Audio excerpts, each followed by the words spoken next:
अब मैं दरवेश की बात सुनाता हूँ कि वो दरवेश से बहस हो रही, इमाम गजाली के दर्द हो रहा था। कहते तुझे समझा इमाम गजाली को, देखा तुमने बड़ा काम है?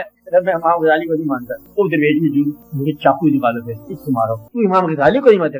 कहते तू बहुत गधा आदमी है, तू दरवेश नहीं है, तू झूठा है, तुझे मकर है, तू मजदूर किधर से आ गया? मुझे देखो इतना दूर मेरा दिमाग नहीं जाता, कोई पता नहीं कब आदमी पुस्तक की बात है, इमाम गजाली या तो मेरे सामने मैं उसको मानू। कहते पीछे माजी में नहीं जाता। कहते गधो अगर माजी में जाना है तो मैं इमाम अली क्यों ना मानू? तो जब माजी में तुम जा ही सकते हो तो तुम हजूर पाक से इलावा करने जाते हो। तो जब जाना ही तुमने दूर माजी में है, 2 कदम आगे कोई इमाम अली की बात चले जाए। कहते इमाम माने तो मेरा एक माने, कितने कहते इमाम मानते जाओगे? तो ये अकीदे जो है ना आपकी, वो आदमी परेशान होगा इस्लाम के नाम पर। जो बैठे हम हर बज़्म में जाकर, बैठे हम हर बज़्म में जाकर, चाड़ के उठे अपना दामन। बस ये उनकी हालत होती है, हर जगह जाना और दुआ करना, क्या करना, या अल्लाह को शायद साथ में चली जाए। कोई एक महफिल के अंदर पक्के हो जाओ, वही तुम्हारा ईमान है।